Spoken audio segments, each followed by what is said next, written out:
22 August 2026 रोजी विद्येचे माहेरघर असलेल्या पुण्यामध्ये 2 कार्यक्रम झाले.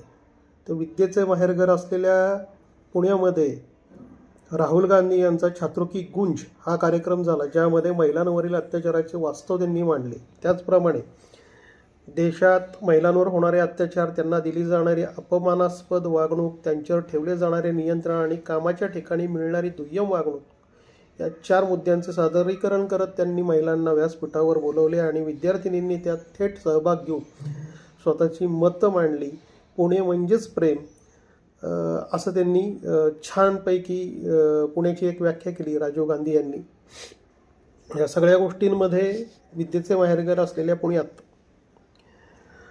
महिलांबद्दल बोलायचे काम राहुल गांधी यांनी केलं. त्याचबरोबर त्यांनी नोकरी, बेरोजगारी, शिक्षण आणि महिलांचे सक्षमीकरण यासारखे मुद्दे हाताळले.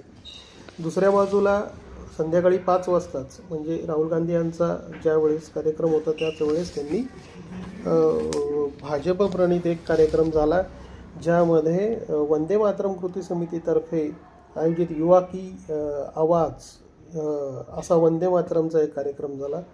यामध्ये जिंदगी मौत ना बन जाए यारो, सुनो गौर से दुनिया वालों, कोई कहे कहा कहे कहता रहे, जय हो जय जय महाराष्ट्र माझा, शूर आम्ही सरदार आणि वेडात मराठे वीर दौडले सात अशी भारावून जाणारी गाणी वाजवण्यात आली. फक्त डॉक्टर बाबासाहेब आंबेडकर यांच्या पुतळ्यापाशी सदर कार्यक्रम घेण्यात आला आणि नंतर मग वंदे मातरम के सन्मान में आणि देश का युवा मैदान में अशा घोषणा देण्यात आल्या. हा संपूर्णपणे भाजप प्रणित कार्यक्रम होता, जो संध्याकाळी 5 वाजता झाला. एका बाजूला पक्षाचा कुठलाही झेंडा न लावता दोन्ही म्हणजे भाजपने पण आणि काँग्रेसने पण दोन्ही कार्यक्रम यशस्वीरित्या राबवले. दोन्हीकडे बऱ्यापैकी गर्दी होती.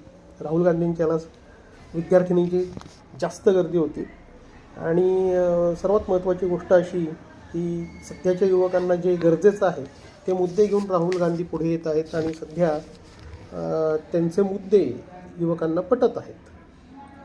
सो विद्येचे माहेरघरामध्ये एक कार्यक्रम असाही झाला आणि सांस्कृतिक पुण्यामध्ये एक कार्यक्रम असाही झाला. बाकी जैसी जिसकी सोच, जो जहाँ पे जाए वो जाए. जय हिंद, जय भारत, जय महाराष्ट्र. धन्यवाद.